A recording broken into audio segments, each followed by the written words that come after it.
ঐতিহাসিক তলাতল ঘৰত এতিয়া এক প্ৰকাৰৰ উত্তপ্ত পৰিস্থিতিৰ সৃষ্টি হৈছে। এই মুহূৰ্তৰ এটা ব্ৰেকিং নিউজ আমি আপোনালোকক জনাব বিচাৰিছো। তলাতল ঘৰত এজন যুৱকে এটা বিশেষ কাণ্ড সংঘটিত কৰিছে। এজন যুৱকে এটা লম্পতে তলাতল ঘৰৰ ভিতৰত থকা মহিলাৰ যি প্ৰস্ৰাৱগাৰ, সেই প্ৰস্ৰাৱগাৰত গোপনে প্ৰৱেশ কৰি মহিলাসকলৰ ফটো আৰু ভিডিঅ' সংগ্ৰহ কৰিছে। এক প্ৰকাৰৰ উত্তপ্ত পৰিস্থিতিৰ সৃষ্টি হৈছে শিৱসাগৰৰ ঐতিহাসিক তলাতল ঘৰত। তলাতল ঘৰৰ যিটো মহিলাৰ প্ৰস্ৰাৱগাৰ থাকে, সেই প্ৰস্ৰাৱগাৰটোত এটা লম্পতে গোপনে মোবাইলেৰে ফটো আৰু ভিডিঅ' সংগ্ৰহ কৰিছে। আৰু এই মুহূৰ্তত আমি সবিস্তাৰে এই খবৰটো আপোনালোকৰ বাবে লৈ আহিব বিচাৰিছো যে শিৱসাগৰত এটা ঘটনা সংঘটিত হৈছে। এই মুহূৰ্তত আমি ফুল গ্ৰাফিক্সৰ জৰিয়তে আমি প্ৰথমে দেখাই লম। দৃশ্যাংশ আছে, দৃশ্যাংশ আমি পৰৱৰ্তী সময়ত দেখুৱাম। কিন্তু এটা নিৰ্লজ্জ ঘটনা সংঘটিত হৈছে। এই মুহূৰ্তৰ এটা ব্ৰেকিং নিউজ আমি জনাই আছো। ঐতিহাসিক তলাতল ঘৰৰ উত্তপ্ত পৰিস্থিতি, এক প্ৰকাৰৰ উত্তপ্ত পৰিস্থিতিৰ সৃষ্টি হৈছে। এটা লম্পতে এটা জঘন্য কাণ্ড সংঘটিত কৰিছে শিৱসাগৰৰ ঐতিহাসিক তলাতল ঘৰত। ঐতিহাসিক তলাতল ঘৰৰ মহিলা প্ৰস্ৰাৱগাৰত গোপনে ভিডিঅ' প্ৰস্তুত কৰিছে এজন যুৱকে।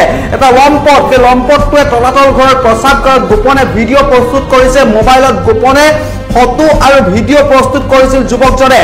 মোবাইলত গোপনে মহিলাসকলৰ ফটো তুলিছিল, লগতে ভিডিঅ' ৰেকৰ্ড কৰিছিল। আৰু সন্ধ্যা মহিলা প্ৰস্ৰাৱগাৰৰ কাষত ৰৈ থাকোঁতেই পহু খেদা দিয়ে ধৃত শৈলেন গগৈ, যিজন যুৱকে এই কাণ্ডটো সংঘটিত কৰিছে। যুৱকজনৰ নাম শৈলেন গগৈ বুলি জানিব পৰা গৈছে। আৰু শৈলেনৰ ঘৰ হৈছে নাজিৰাত। নাজিৰাৰ এজন যুৱক শৈলেন গগৈয়ে মহিলাৰ প্ৰস্ৰাৱগাৰত প্ৰৱেশ কৰি গোপনে ফটো আৰু ভিডিঅ' সংগ্ৰহ কৰিছে। আৰু তলাতল ঘৰৰ চৌহদৰ পৰা ইতিমধ্যে আৰক্ষীয়ে সেই লম্পটটোক আটক কৰিছে বুলি জানিব পৰা গৈছে। ঐতিহাসিক তলাতল ঘৰ সকলোৱে চিনি পায় আৰু সেই তলাতল ঘৰত এটা জঘন্য ঘটনা সংঘটিত হৈছে।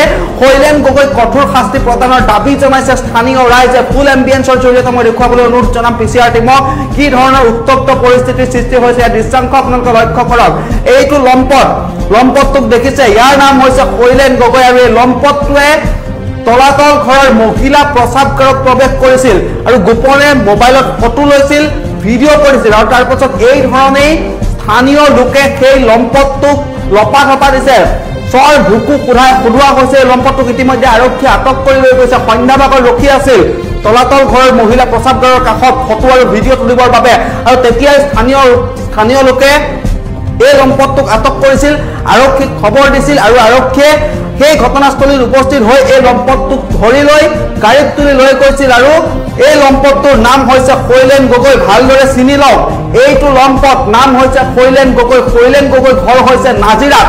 শৈলেন গগৈয়ে তলাতল ঘৰত থকা মহিলা প্ৰস্ৰাৱগাৰ, শৌচাগাৰ ইত্যাদিত গোপনে প্ৰৱেশ কৰি মহিলাসকলৰ ফটো আৰু ভিডিঅ' সংগ্ৰহ কৰিছিল। আৰু যোৱাকালিও একেই উদ্দেশ্য আগত লৈ এই লম্পটটো মহিলা প্ৰস্ৰাৱগাৰৰ সন্মুখত ৰৈ আছিল, কাষত ৰৈ আছিল। তেতিয়া স্থানীয় লোকসকল আহিছিল আৰু এই লম্পটটোক আটক কৰিছিল, পহু খেদা দিছিল, লপাথপা দিছিল, চৰ ভুকু সোধোৱা হৈছিল এই লম্পটটোক। দৃশ্যাংশ দেখক, দৃশ্যাংশ দেখিছে আপোনালোকে কি ধৰণে স্থানীয় লোকৰ চৰ ভুকু সোধাইছে এই লম্পটটোক। শৈলেন গগৈ নামৰ নাজিৰাৰ যিজন যুৱক, সেই যুৱকজনক এই ধৰণেই স্থানীয় ৰাইজে লপাথপা দিছে। ঐতিহাসিক তলাতল ঘৰত এটা অতিকে জঘন্য ঘটনা সংঘটিত হৈছে। শৈলেন গগৈ নামৰ নাজিৰাৰ এটা লম্পট, এই লম্পটটোৱে এই ঘটনা সংঘটিত কৰিছে। স্থানীয় লোকৰ কিছু ভাষ্য আছে কি ধৰণে এই ঘটনা সংঘটিত হৈছিল, সেই ভাষ্য এই মুহূৰ্তত আমি আগবঢ়াবলৈ চেষ্টা কৰিম। এই ইয়াত তলাতল ঘৰত মানে কি হ'ল, আমাৰ নাৰীৰ যিখিনি আমি মহিলাৰ বাথৰুম, সেই বাথৰুমৰ মানে আমাৰ কোনো সুৰক্ষা নাই। ইয়াত বাথৰুমত কৰিব আজি মানে বহু দিনৰ পৰা ঘটনাবোৰ হৈ আছে চাগে, আচলতে কোনো গম পোৱা নাই। আজি কাৰণে ঈশ্বৰৰ কিবা আমাৰ ধৰা পৰিব লাগে নাই, সেইটো কাৰণে খালি সম্ভৱ কালি মোৰ ছোৱালীজনীৰ ক্ষেত্ৰতে মানে কথাটো ওলাল। ইয়াত গৈ কিনে বাথৰুমৰ কাষত মানে মতা মানুহ পুৰুষ গৈ কিনে ৰখি কিনে তাত সেই বাথৰুমৰ খিৰিকীৰ ফালে মানে সিহঁতে ভিডিঅ' কৰি থাকে নেকি, খিৰিকীখন ভঙা আছে তাৰমানে। আৰু তাত কালি তাক বাথৰুমটোৰ কাষত দেখা গ'ল। মানে মোৰ ছোৱালীজনী কালি ইয়াত দেউতাকৰ দোকান আছে কাৰণে দোকানলৈ আহে, দোকানলৈ আহোঁতে তাই পেচাব কৰিব লাগিছে কাৰণে তালৈ গ'ল। তাত যাই মেলি তাই দেখিলে খিৰিকীৰ ফালে কোনোবাই ছাঁ এটা দেখি কিনে অকণমান দেখিলে, আঁতৰি দিলে। তাই মূৰটো দাঙি চোৱাৰ লগে লগে তাৰপাছত সন্মুখত যেতিয়া তাই বাহিৰত ধাম ধুমকৈ পেচাব কৰি ওলাই আহিছে, কিন্তু মতা মানুহ এজন ৰখি আছে, ডাঙৰ ওখ ডাঙৰ। আৰু মানুহটো যিটো এচুত মানে অকণমান, তাই অকণ ছোৱালীজনী ভয় খাইছে যে মানুহটো কিয় ইয়াত ৰখি আছে। তাৰ চাৱনিটো বেলেগ। তাই সেই বুলি ঘূৰি আচলতে চাওঁতে সি মানে ইমানে অসভ্য, সি চোৱাটোতো চোৱা, মনে মনে চোৱাটো চোৱাই সি পেন খুলি দেখাই দিছে। তাই সেইটোত বেছি ভয় খালে। ভয় খাই দাম ধুমকৈ তাই গুচি আহিলে দেউতাকৰ দোকানলৈ। দোকানত গৈ কিনে তাই দোকানত দেউতাকক নকলে, ভয়তে লাজতে কেনেকে ইয়াত দোকানৰ ওচৰৰ মানুহখিনিক দেউতাকে চিঞৰ বাখৰ কৰি কৈ দিব পাৰে, তাই লাজ পাব, তাই সেইটো কাৰণে একো নকলে। কালি ৰাতি 10টা বজাত আমি যেতিয়া শুব মেলিবলৈ গৈছো তেতিয়াহে তাই মোৰ বিছনাৰ কাষত গৈ কিনে মা আজি এনেকা ঘটনা হ'ল আৰে তই নকলি যে তই ইমান দেৰিলৈকে লুকুৱাই ৰাখিলি কেলে তাই কৈছে নহয় আৰু মোৰ তাত মানে বেলেগ নাৰ্ভাছ মোৰ এতিয়াও কপনি উঠি আছে মোৰ বেলেগ ভয় লাগিলে কালিৰ পৰা মই দোকান নাযাওঁ দেউতাৰ দোকান কিয় মই ছোৱালীজনীক দোকানত আমাৰ সহায় কৰিব পঠাব নোৱাৰিম নেকি মোৰ দোকানখনলৈ হা তাই ছোৱালীজনী ইমানেই ভয় খালে যে এতিয়া তাই নাহে আজি দোকান পঠাওঁতে তাই দোকানলৈও নাহে মই নাযাওঁ মা মই নাযাওঁ হা আজি আচলতে মই দেৰিকে আহোঁ বুলি আহিছিলোঁ তেওঁৰ দোকানলৈ তেওঁক ভাত দিবলৈ বোলো অকণ সময় মই বহিম বহাৰ পাছত এওঁক পঠাম আজি চেক কৰিম যদি সদায় আহে ল'ৰাটো তেনেহ'লে নিশ্চয় আজি পাম আৰু যদি ভুলৰ ক্ৰমে কালি সি সেইফালে গৈছিলে তেনেহ'লে সি নাথাকে সেইটো বুলি মই এওঁক ক'লো এওঁক দুবাৰ ক'লো তুমি যোৱাচোন যদি সি সত্যকে সদায় সি এনেকৈ কৰি আছে তেনেহ'লে সি নিশ্চয় আহিব কাৰণ কোনো হুলস্থুল কৰা নাই ন সি নিশ্চয় আহিব এওঁক আজি প্ৰথমতে দেখাই পালে তেওঁ দেখা পাই আমি কালি তাক বৰণটো কৈ থৈছিলোঁ মানে গোটেই কথাখিনি কৈ থোৱা হৈছিলে আজি কিন্তু খালি সি ওপৰত হেলমেটটো লগাই থকা নাছিলে হেলমেট খোলা আছিলে তাৰপৰা আমাৰ এওঁ ধৰিলে তাক ক'লে তই কালি তই লেডিজ বাথৰুমৰ ওচৰত কি কৰি আছ বুলি কেনে কোৱাৰ লগে লগে সি পিছলৈ দুখোজকৈ পিছলৈ পলাইছে পলোৱাৰ পাছত এওঁ মানে আগত সন্দেহ কৰিলে সি পিছলৈ কেলৈ যাব ধৰিছে তই লেডিজ বাথৰুমত তই কালিও আছিলি তই ইয়াত তই কালিও ছোৱালী তই কেমেৰা কৰি আছিলি ভিডিঅ' কৰি আছিলি তাৰমানে তই ল'ৰাটোৰ নাম শৈলেন গগৈ ঘৰ নাজিৰা বুলি শুনিছো আমি ঠিক নহয় এইফালৰ পৰা নাই সোমা সেই বেক চাইডৰ পৰা সোমাইছে কাৰণ আজি সি যেনেকে পলাই গ'ল আৰু তাৰ স্কুটি সেইখিনিতে আছিলে পলাইও সেইফালৰ পৰাই গৈছে আৰু আমাৰ ইয়াৰ কোনো মানুহৰ মানে ৱাল পাৰ হৈ যোৱা অভ্যাস নাই গেটেৰ আগেদি সোমাই এওঁ জাপ মাৰি যাওঁতে পৰিলেও গৈ সি যেনেকে ৱাল পাৰ হৈ জাপ মাৰি গ'ল আমাৰ এওঁ তাৰ পিছে জাপ মাৰিলে এওঁ পৰিও গ'লগৈ কৈছে আমি চুৰ নহয় আমি জঁপিয়াই ৱাল পাৰ হৈ নাযাওঁ যে আমি সেইকাৰণে আমাৰ যাব অকণ দিগদাৰ হয় বোলে তথাপিতো তাক খেদি ৰাস্তালৈ খেদিলে ধৰিব নোৱাৰিলে সি বেলেগৰ বাইকত উঠি পলাই দিলে আৰু তাৰপিছত আমি গধূলি সময় এনেকৈ এন্ধাৰৰ সময়ত মানে গধূলি আমি চবেই মানুহখিনি কোৱাকৈ কৰি কিনে সেই ফিল্ডখনত মানে চেক কৰিলেগৈ আমাৰ কিবা আছে নেকি কাৰণ কি এইফালৰ পৰা যদি পলাইছে নিশ্চয় ইয়াত সি পলাবলগীয়া সুবিধাত হৈছিলে তো চালে তেতিয়া স্কুটি এখন দেখিলে স্কুটিখন আমি গোটেই সবাই আমাৰ ইয়াৰ তলৰ ঘৰ গোটেই মানুহে লগত কোনো নাই দিয়া কোনো নাছিলে সি কিন্তু পলাওঁতে কিন্তু বেলেগৰ বাইকত গৈছে সি তেতিয়া কিন্তু ল'ৰা এটা আছিলে সেই ল'ৰাটোৰ ফটো মাৰি ৰখা হৈছে বাৰু সিহঁতৰ ফটো আছে এতিয়া আহোঁতেও বাইকত আহিছিলে নি আহোঁতেও এতিয়া বাইকতে আহিছিলে বোলে আৰক্ষীক চমজাই দিয়া হ'ল এতিয়া ইয়াত ধৰা মেলা কৰিলে তাৰপিছত আমি ইয়াত চিনাক্ত কৰিলোঁ আহি যেনিবা হয় সি মোৰ ছোৱালীয়েও চিনাক্ত কৰিলে সি হয় আৰু সি নিজেও হৈ কাঢ়িলে বাৰু ইয়াতে হৈ কাঢ়িলে তাৰ ভুল কৰিলে বুলি সি কিন্তু এতিয়া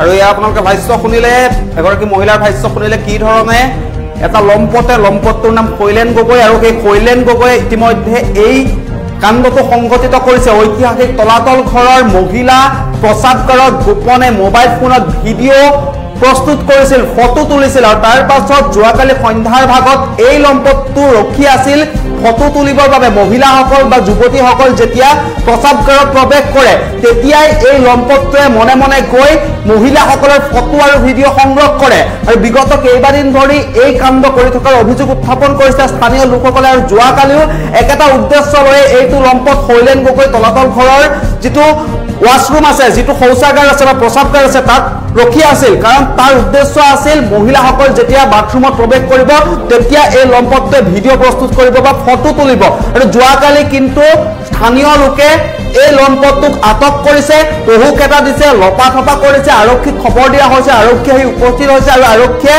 এই লম্পটটোক আটক কৰিছে আৰু তেতিয়াই স্থানীয় ৰাইজে স্থল ভুকু সোধাইছে এই লম্পটটো আৰু এই লম্পটটোৰ নাম শৈলেন গগৈ নাজিৰাৰ এজন যুৱক নাম শৈলেন গগৈ এই লম্পটটোৱে শিৱসাগৰৰ ঐতিহাসিক যিটো তলাতল ঘৰ আছে সেই তলাতল ঘৰত গোপনে প্ৰৱেশ কৰিছিল তাৰ পাছত মোবাইলত ভিডিঅ' সংগ্ৰহ কৰিছিল মহিলাসকলৰ ৱাশৰুমৰ পৰা প্ৰস্ৰাৱগাৰত গোপনে প্ৰৱেশ কৰি ভিডিঅ' আৰু ফটো প্ৰস্তুত কৰিছিল আৰু তেতিয়াই যোৱাকালিৰ নিশাৰ ভাগত সন্ধ্যাৰ ভাগত এই লম্পটটো ৰখি আছিল আৰু তেতিয়াই স্থানীয় লোকে এই লম্পটটোক আটক কৰিছিল আৰক্ষীক খবৰ দিছিল আৰু আৰক্ষীয়ে আহি এই লম্পটটোক আটক কৰিছে আৰু এই লম্পটটোৰ নাম হৈছে শৈলেন গগৈ আৰু শৈলেন গগৈ ঘৰ হৈছে নাজিৰাত গতিকে আপোনালোকে কমেণ্টত জনাওক ইয়াৰ আচলতে এই লম্পটটোৰ কি শাস্তি হোৱাটো আপোনালোকে বিচাৰে কাৰণ ঐতিহাসিক তলাতল ঘৰৰ যিটো বাথৰুম আছে সেই বাথৰুমত এই লম্পটটোৱে প্ৰৱেশ কৰি গোপনে ফটো সংগ্ৰহ কৰিছিল মহিলাসকলৰ ভিডিঅ' প্ৰস্তুত কৰিছিল আৰু তাৰ পাছতেই